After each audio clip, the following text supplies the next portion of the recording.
to episode 130 of the Various and Sundry podcast. I am your host, Matt Harmon, joined live from the Vault Studio on the beautiful campus of Grace College and Theological Seminary by my good friend, my colleague, my co-host, and the man who is fresh off his first vacation of the summer, John Scott Sloat. More of an extended weekend, more than anything. Okay, well, I mean...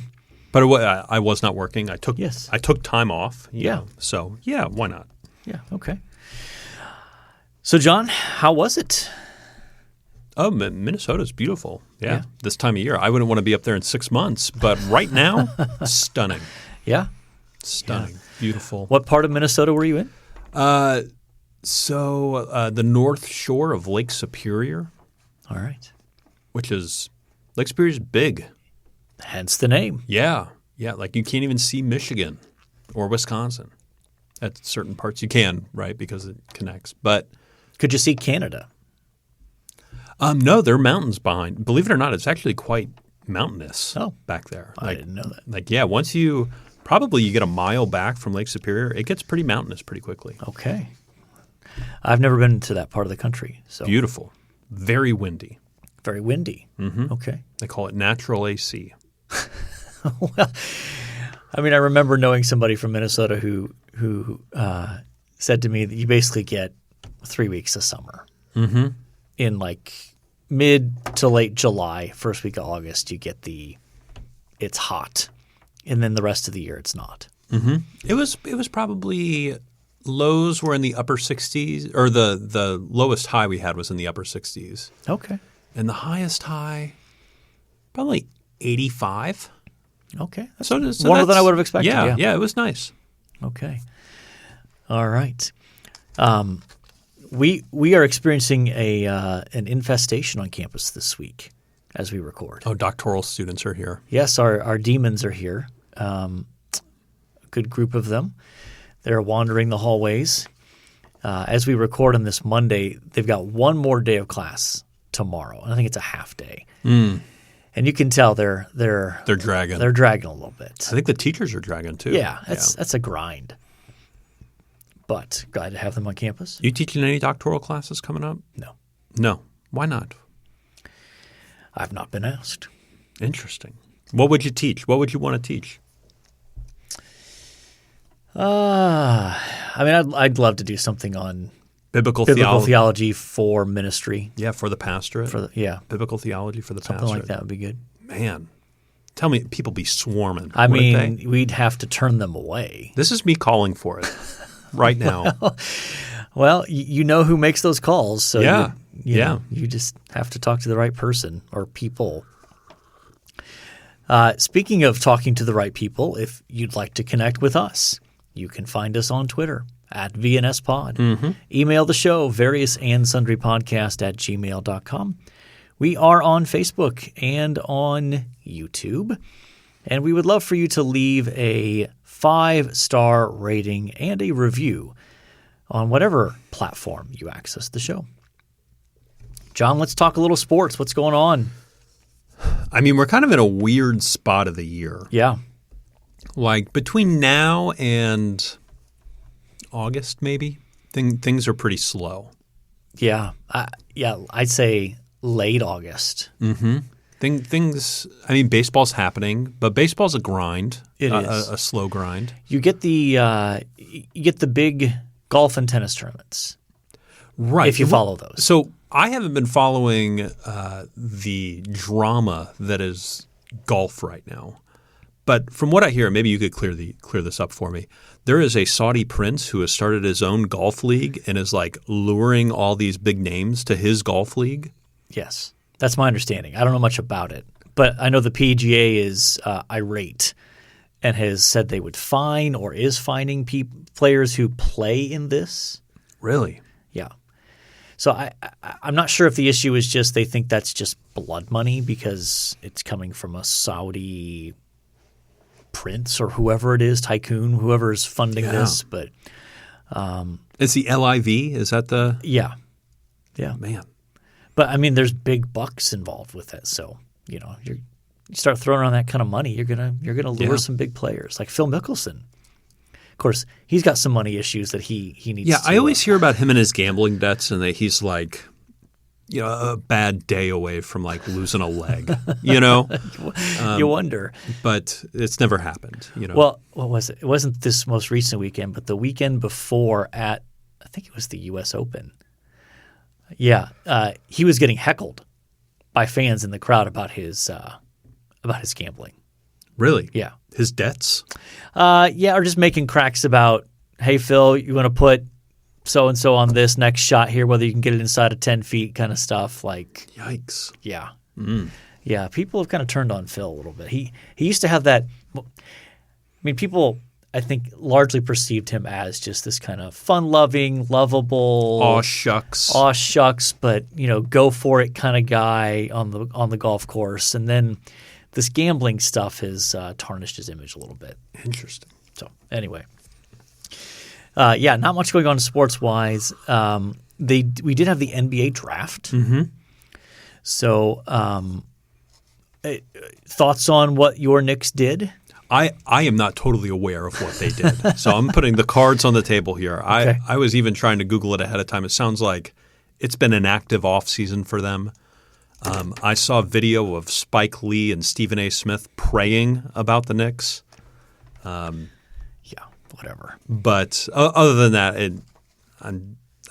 it's just kind of a disaster. Okay. It's gone. It's the pendulum has swung back. Okay. Well, very quickly. Yeah. Yes. So my interest was basically in the two Ohio State players where they would get drafted. So Malachi Branham went to the Spurs with the 20th pick. It's a good team historically. I guess. I feel like since they're no longer very good now, historically you're right. But once you had the Tony Parker, Manu Ginobili crowd leave, like they've been struggling to even get to the playoffs. They didn't make the playoffs this year. So I don't know. Feels like Kawhi Leonard was a big loss for them. Yeah. He seemed to be the answer to some of those guys leaving, and then he fell out of favor or had there was disgruntled relationship with Pop and moved on. Yep. So and then the Pelicans drafted E.J. Liddell, the other Ohio State player, with the 40th pick. So a little ways into the second round, which if you looked at draft projections, that's lower than what people were saying. So but I'm not surprised by that. He doesn't have necessarily a prototypical NBA game, so I'm not sure how well that translates. Pelicans. Yeah. I mean, if Zion could ever stay healthy. Yeah. And they have Brandon Ingram, right? Yes, they do. Yeah. He's a pretty good player. Yeah. So there's some pieces there if Zion could ever stay healthy, which I'm not sure he will. In any case. A big guy. Yeah. It's just and he's only going to get bigger. People get bigger as they age. Yeah. Exhibit A. Not that we follow this, but I did watch the Stanley Cup playoffs. Yeah. In terms of the actual Stanley Cup Finals. Playoff hockey's a lot of fun to watch. It was very entertaining. Yes, the Avalanche beat the Tampa Bay Lightning 4-2. So that's done. I enjoyed it. I like the intensity. I like the. Were there any overtime games in there? There was at least one that I remember. The Avalanche won in overtime. They just play 20-minute periods until somebody wins. Yeah, what a concept. It's crazy. Like these guys are out there exhausted. Yeah. And they just keep going. Yeah, that's still better than soccer. Mm-hmm. Ridiculous. Two overtimes and a tie or penalty shots. Yeah. We can't. One team can't get an advantage, so let's do penalty kicks. Come on. Hockey does that in the regular season. I know they do that. It's a shoot-off, right? Shootout. Shootout. Yes. Yeah. Okay. Yes. Yeah. I think we need that for baseball. We need a home run derby at the end of the game. You get 5 minutes, hit as many home runs as you can, or 3 minutes, whatever. Hit as many home runs as you can. Send out your best guy. Yeah. Were you in favor of they have tried some stuff where it's like once you get past the 10th inning or starting in the 11th, where you start the inning with a guy on second? I'm in favor of that because I don't want to be at the ballpark till 3-4 a.m. Okay. But I do think it's a quirky rule. Yeah. But they're doing it. It keeps games shorter, for sure. Okay. Yeah. Well, you don't get an RBI for that, though, or a run scored on your stats. so if you knock a guy in who is by divine fiat placed at second base. That's right. You do not get that. You do not get that ribby. Okay. Isn't that wild? Whatever. That killed me in fantasy a few weeks ago, where I was watching a game of one of my players, and he knocked in the extra innings guy, and I was like, I'm going to win or whatever that week. And they didn't give it to him. Wow. Isn't that wild? It's tough. That's tough. Speaking of baseball, your Mets. Still in first place? Okay. Have the Braves cooled off?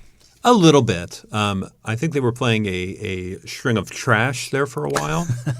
And now have run into the likes of the Dodgers and the Giants, and I think they have, cooled them off. 4.5, 5 games up, something like that. Gotcha. Yeah. Yeah, there's not much going on in sports, so I'm ready to move on to our summer read if you are. Yeah. Okay, let's do it. So today we're finishing up our discussion of the summer read, Randy Newman, Mere Evangelism, 10 Insights from C.S. Lewis to help you share your faith. And we're talking about chapter 10 and then the conclusion, but as well as just kind of big picture takeaways. The next episode will be our full-length interview with Randy. Yeah. And so you won't want to miss that. But, John, what are some things that stood out to you either from chapters 10 and the conclusion or even just big picture from the whole book? Yeah, I think some of the big takeaways I have from this book are going to be the intentional reflection that goes into person-to-person evangelism. Mm-hmm. So sitting down and thinking like, okay, what are some ways to get to the gospel? What are some ways I can do some pre-evangelism? What are some ways I can give a response in a call? He did that in chapter 10. Yep. I think that's – I don't think I do enough reflecting about how to do evangelism or thinking about opportunities for evangelism. So I think that's one of my big takeaways. How about you? Yeah, I agree in terms of the intentionality.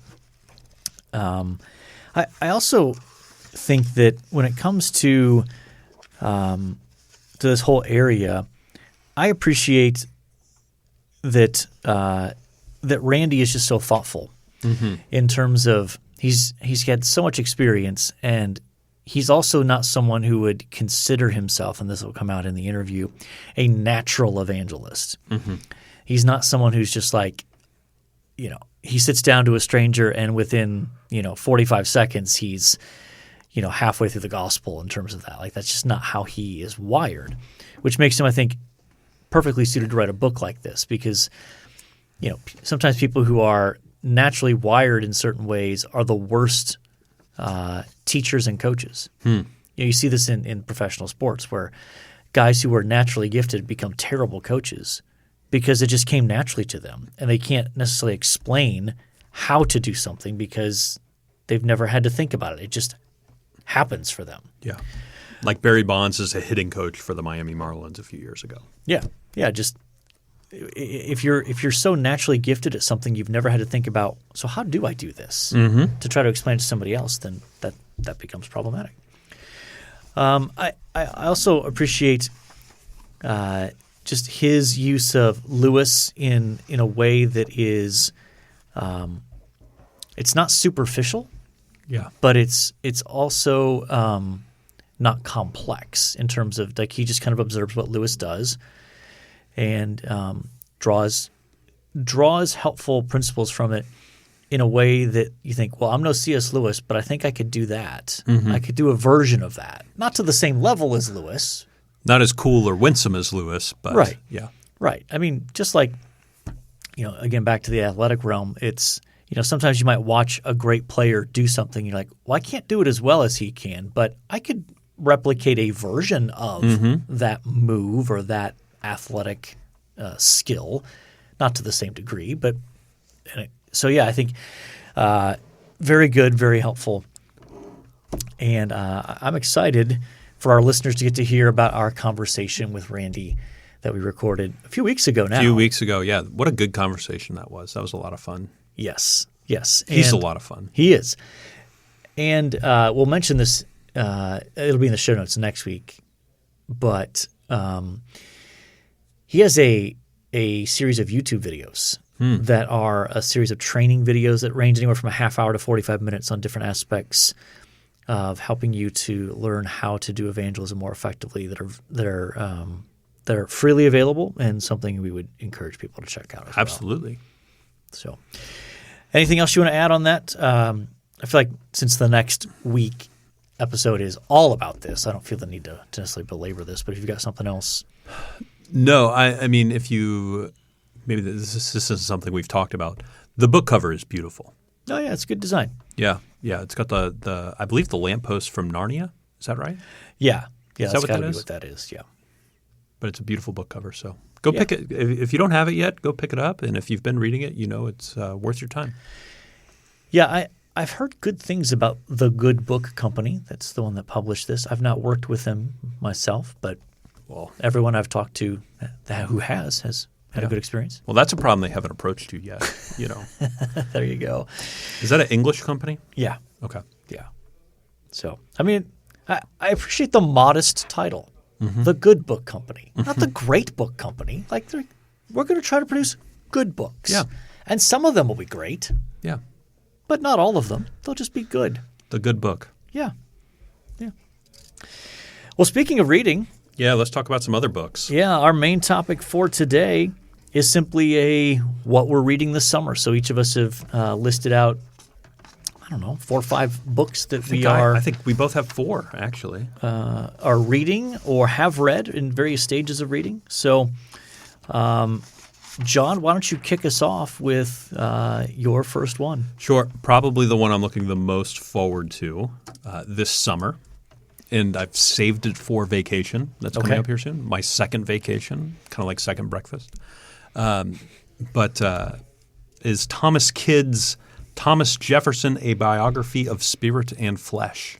Okay. So have you picked this one up yet? Not yet, no. Okay. So basically, I've read the introduction. Basically, the biography walks through less of Jefferson's political and social sort of upbringing and coming of age, but focuses on his moral life, his spiritual life, and his financial life, which apparently he was in debt big time. Okay.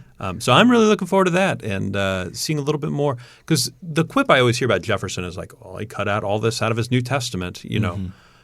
So I'm excited to add a little bit more color to that, see what Jefferson had going on, and yeah, and that's from your boy Tommy K. Yeah, I like Thomas Kidd. Yes, he does. I like authors who have the last letter of their first letter of their last name is the letter K. Apparently. Yeah, I think I've only heard good things about it. It is something that's sort of kind of on my radar, but not something I've prioritized. But everything I've read by Thomas Kidd, I've enjoyed. Yeah.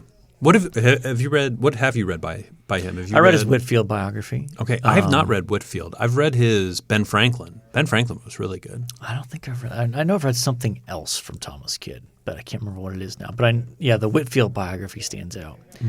He knows what he's doing here when it comes to that. Good, like he's very good at being able to articulate the strengths and weaknesses of a person in a gracious way, but in a truthful way. It's not like, hagiography where it's simply this person's amazing and awesome and there's nothing wrong with them and they never did anything wrong versus, or the reverse of like this person's terrible. Yeah. There's nothing redeemable about him.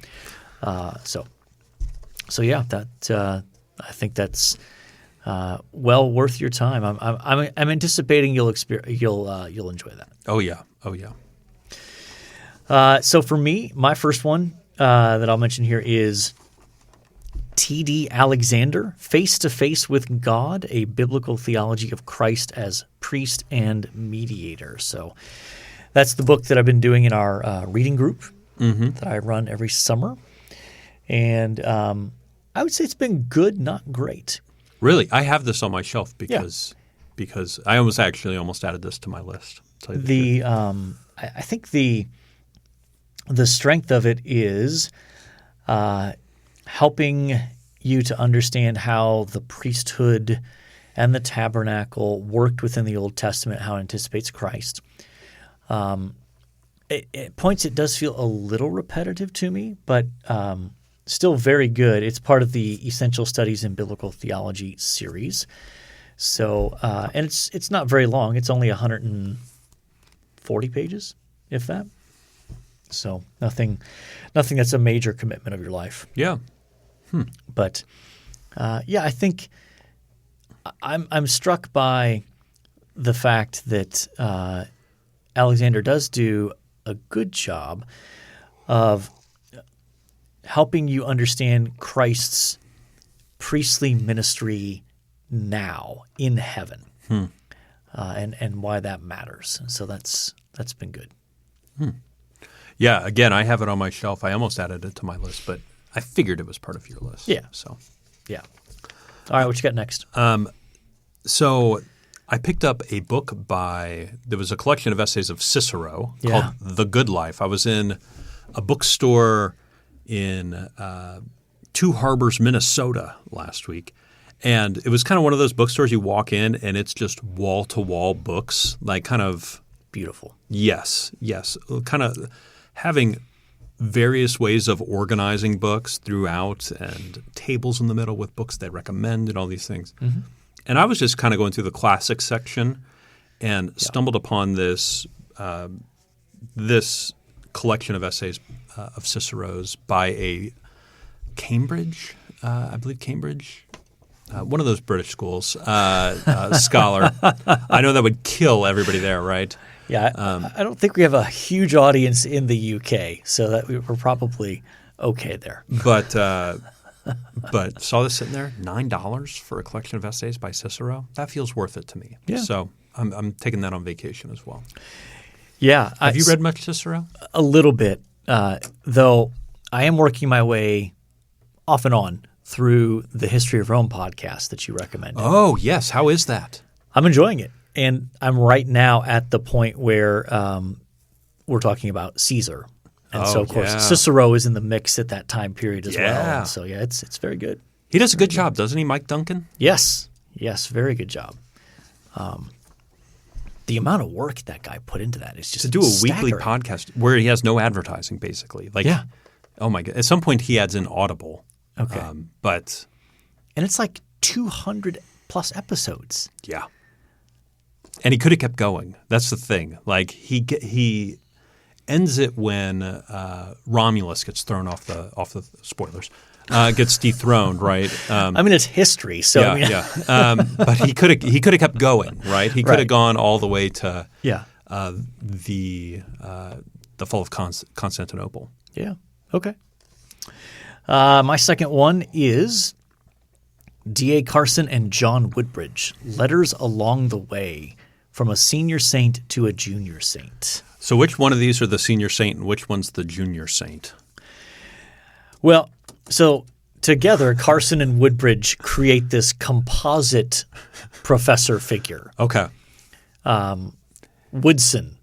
Woodson is his name. Yeah, so Woodbridge, Carson becomes Woodson? Woodson. Professor Woodson. Like Mike Woodson. Yes, exactly. And it is like they portray him as essentially as a composite of the two of Carson and Woodbridge's personalities. Oh, interesting. And so there are points where it's fictionalized, obviously, but has a very screw tape letter sort of feel to it. A little bit, a little bit, without the demon, obviously. Obviously, but basically, this Professor Woodson writes letters back and forth with this recent convert. Oh, interesting. And giving spiritual counsel and that sort of thing. It's engaging.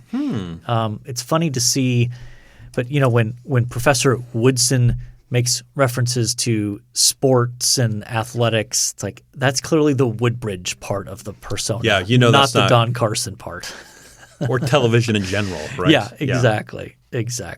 So, but it's. What would it be like to bring Woodbridge to campus here? Would he do well? I think so. He's a great storyteller. But he's also getting up there in age. I'm not sure how much traveling and speaking he does. Okay. What do you got next? So I will throw in my sports one here. Chris Herring, Blood in the Garden, The Flagrant History of the 1990s New York Knicks. This came suggested by a podcast listener, Danny in Ohio. Danny in Ohio, yeah. Yeah, he tweeted at me that he was doing this. He bought this book for vacation read, and I went and got the book, and I'm about 3/4 of the way through it. Okay. Fairly, like I remember these teams. I think I was young. Yeah. But I remember Pat Riley and Jeff Van Gundy on the sidelines, and some of the stories though, like one of the stories is the 94 finals where they're playing the Houston Rockets, and they have a Game 7 coming up, right? Big game. John Starks did not go to bed the night before. Of course. Like, how do you do that? How do you not go to bed the night before Game 7? I've never had the sense that he was the sharpest knife in the drawer, John Stark. I don't think so. No. Very good basketball player. Yes. Not the sharpest knife. He did half a chapter on the dunk over Jordan. It was – but yeah. Yes, Danny in Ohio has been texting me about it. Oh, nice. We've met once in person. And, there you go. And we're texting about this book. Yeah. Okay. Well, that does sound interesting especially if you're a Knicks fan. But I think my guess is if you're a basketball fan, you'd probably enjoy it. Yeah. Well, and just the way Pat Riley ran practices for these guys, where it was like, get in there and prove to me that you belong, and like guys coming out with like bloody noses and Charles Oakley throwing people around and all sorts of things. Well, my next one is Rod Dreher, The Benedict Option, a strategy for Christians in a post-Christian nation. You mentioned a few weeks ago, maybe a month ago, that you were reading this. Yeah. Now, this came out in 2017, I think. Maybe even a little before that. So, it was so it's about 5 years old, which in one sense is not that long ago.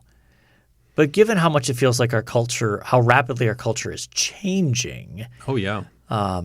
In some ways, it feels very prescient in terms of identifying where some things were going. And I'm not buying into everything he proposes in terms of how we as Christians should necessarily interact with culture. But I do think he has some very good, helpful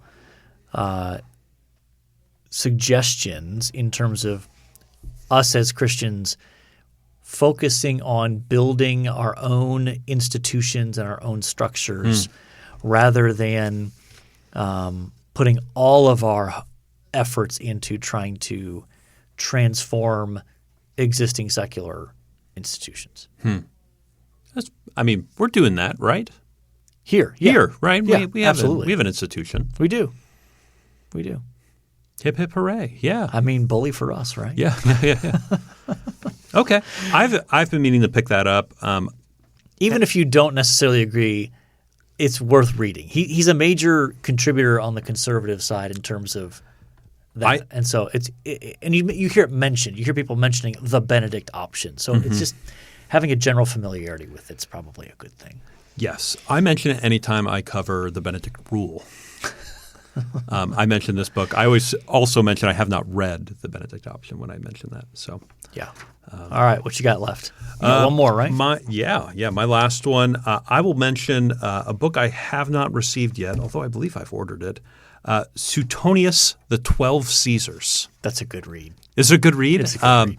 I saw it in the bookstore we were in, and it was like a very fancy like spine and everything, and then saw the price tag for that fancy spine and went, heck no, I'll buy it on Amazon for much cheaper. Yeah. So yes, that is coming. I'm very excited about that. I love the line of Caesars. I'm actually making a second round through the History of Rome podcast right now. Okay. And I think I just got through. Nero. Oh wow. Okay. So yeah, I'm just getting to the point where I'm very interested. Like the stuff before Caesar is helpful and valuable, but my main interest is essentially the 1st century BC and the 1st century AD because that's the most relevant to Christianity. Yeah. Oh, same. And so now we're getting into that window where I'm like, okay, now I'm more of, okay, I want to dial in and focus on this, not just have it on in the background and pick up pieces. Like, no. I'm going to give it more. You're not interested attention. in the Samnite Wars, or that just didn't really grab me. So I totally agree. That when I stepped into the History of Rome podcast, that's what I was most interested in. Was kind of Caesar to my goodness, probably Constantine is probably and following. Yeah. But I found Hannibal absolutely fascinating. That whole section was good. For sure. Now, I will say the maker of that podcast certainly is not a believer. No. And is even maybe a little this is obvious Christianity isn't true a little bit in his podcast. Yeah. But anyway, I am looking forward to that book. So you've read that book, the 12 Caesars? I have. What's it like? I envision stories about these Caesars all the way through. All the way through, yep. When did Suetonius write that book? Do you have any memory of that? Is he a contemporary? Is he 100 years after all these guys? I mean, obviously 12 of them had to pass, right? Right. No, see, he wrote early 2nd century, if I remember rightly. Okay. So not concurrently, but shortly after. Yeah. Interesting. I'm very excited about it. Yeah, it's very entertaining for sure. Very entertaining. And then my last one here is Ryan Burge. I follow him on Twitter. 20 myths about religion and politics in America. Have you started that one yet? I'm listening to it. Okay. It's on Scribd. Is it on Scribd? Yeah, okay. I was going to go back and go, actually, up here it is on Scribd. So they have both the audio version and they have the ebook version. Because I imagine he has a lot of charts. A million charts in there. He's a big charts So guy. when you're listening to it, he refers to, as you'll see in chart 2.6 here, this. But the explanations are clear enough that just kind of listening, and I'm not necessarily interested in having the detailed. I'm just listening for the big picture. You hear this, but statistically speaking, that's not quite accurate. This is more the picture. And he's a pastor and political scientist, from what I understand. Yeah, and grew up in a conservative Southern Baptist. Yeah, now he's mainline Baptist now. He's a mainline pastor. And I think American Baptist, which I don't know the mainline denominations. Cards on the table. Yeah, but he's a great follow on Twitter. Yes. So I've recently started following him in light of picking up that book. So, I mean that's a taste of the things that we're reading this summer. And please send your readings for the summer over our way. Yeah. We'd love to hear them on Twitter, particularly Facebook. We have some footprint there of some kind. Yes. We would love to hear what you're reading as well. Yeah, it'd be interesting. We're always looking for good recommendations for good books. Yeah. I mean, as evidenced by Danny in Ohio. He recommended a book for you, and that's right. There you are. You're reading it. It was on Scribd, which helped. Yeah, Scribd is great. Yeah. I'm greatly enjoying it. Probably people are coming away with these guys love Scribd and these guys listen to the History of Rome podcast. That if this is the only episode they listen to, that's what they're coming away with. Which is why we should get Scribd to sponsor. Oh my goodness, that'd be wonderful. Gosh. Anyway, well, we need to get our team on that. Oh my goodness, our marketers. Yeah, for sure. Anyway, ready to do this day in sports history? Let's do it. June 28th, 22. June 28th, 2022. Well, that's the date this will drop. Releases, yeah. But on June 28th, historically, 1971, the Supreme Court, in an 8-0 decision, overturns draft evasion conviction of Muhammad Ali. Yeah. Because he did not want to go to Vietnam. Dodged the draft. Right? Yeah. 1992, the Dream Team beats Cuba in the first exhibition game, 133-57. Yeah. Way to stick it to the Cubans. Take that, Fidel. Do you think Charles Barkley asked for cigars in the midst of that game? I would be surprised if he did Jordan. Not. I can see Either Jordan of doing them, that. Yeah. Okay, 94. Oh, I appreciate this. New York Met pitcher. Oh, I'm not going to like this. It's way too late. Dwight Gooden, suspended for 60 days due to drug charges. Okay, that wasn't as bad as I expected it to be. I expected it because he also threw a no-hitter or a perfect game, one of the two, with the Yankees. Oh, I'm not sure I knew that. Maybe I did. Yeah, and that's what I thought this was going to be when I saw 1994. 2007, NBA draft, Ohio State center Greg Oden, local boy, right? First pick by the Portland Trailblazers. Yep. What a sad moment. Yeah, just sad injuries. Again, these bigger guys, they can be injury prone. So very unfortunate. I think he had the athleticism to be a very good NBA center and just couldn't stay healthy. Finished his degree, went back and finished his degree at Ohio State. State, though? Yep, and now he's helping out with the Ohio State basketball team. Is he? Mm-hmm. Good. 2012, NBA draft, Kentucky center Anthony Davis, picked first overall by the New Orleans Pelicans. Second time the Pelicans have come up today. Yeah, that's got to be a first in podcast history. Yeah, maybe an only time the Pelicans have come up. I'm sure we did around Zion, though. We mentioned the Pelicans. That's true. Okay. You got a preference there? Oh, my goodness gracious. Maybe the Dream Team. That might be my vote. Do you have a vote there? I was probably either leaning that or Greg Oden. Local connection. Yeah, he is a local. I don't know what high school he went to. Lawrence North, I think. Where's that at? Indianapolis. Okay. We can go Greg Oden. Let's do that. Yeah. The guy that constantly looked like he was 40, right? Yes. Yeah. What's funny is, Mike Conley ended up being the big star off that team in the NBA. Like I said, the best NBA career by far. My wife's grandfather belongs to the same golf club as Mike Conley. Okay. My impression is that he's a good dude, but how do you know? Yeah. Anybody with that much money, I'm skeptical. Anyway.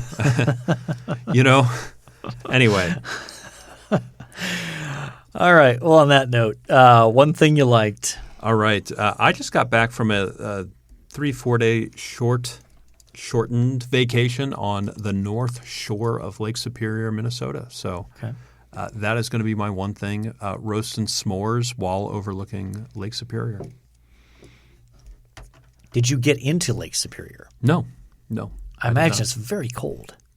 Yes. When I did touch it, it was very, very cold. Okay. Very, very cold. So no swimming at all on this adventure? No. They had at this place we stayed, they did have like a 20-person hot tub that I would have liked to have gone to. However, I didn't even bring stuff to swim in with me. Okay. Because I was thinking it's going to be cold. All right. Fair enough. So my one thing, big weekend in the Harmon household. I'll try to tell this briefly, but my in-laws are huge dog people. They had to put their dog down they had a giant schnauzer. Yeah, massive dog. When you say they're big dog people, they buy big dogs. Sorry, this was a Russian Terrier. All their dogs up to that were giant schnauzers. This was a Russian Terrier. They like big dogs. Yeah. If he would stand up on his hind legs, he'd be taller than a normal human being. Like he's easily confused for a bear from a distance, just in terms of black, furry, Anyway, that dog passed away.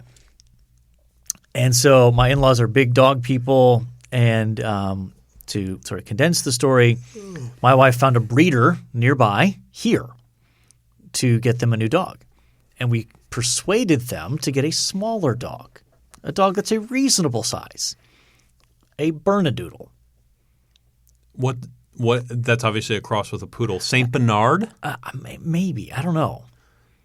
That's a good guess. How big does it get? About 60 pounds. That's still a big dog. Decent-sized dog. And so my wife found this breeder. My in-laws, put the deposit down. Well, this weekend was the day where you could go and select which dog from the litter you're going to get. And my in-laws had the 4th pick out of 8. And so, of course, being a sports-minded family, myself, my 2 boys, my nephews, this was all framed around NFL draft language. Oh, yeah. So lots of jokes within the family text thread about, measurables, intangibles, what's his 40 time, paw size, tail length, all those sorts of things. What's Mel Kiper's take on him? Todd McShay's? Do they agree? Yes, all of that. Yeah. So very fun. And so my wife ended up selecting the dog. My younger son went with her, and they recorded a video of the selection with the 4th pick in the 2022 puppy draft. The Hudson family selects, and then they named which dog they selected. So okay, a lot of fun. Awesome. And they're coming in a couple weeks here to actually pick the dog up. Okay. So that's my one thing I liked. Okay. Sounds good. So we've talked a little bit of sports today. Yeah. We've talked a lot of books. A lot of books. We're bookish people. Sort of, yeah. Sort of? Yeah. I think you more than me. I think you're more of a bookish person than I am. I don't know about that. You have a PhD. I think by definition you're more bookish than the non-PhD. I don't know about that. Maybe I'm more of a professional. You're a professional bookish person. Bookish person, yeah. You do this at a professional level. Yeah. Sure. Why not? Sure. We've talked a lot of books. We've talked Greg Oden, and we've talked the North Shores of Lake Superior, and we've talked the 2022 puppy draft. I think by definition, we have covered our various and sundry topics. So all that's left to say is until next time, the Lord bless y'all real good. Later.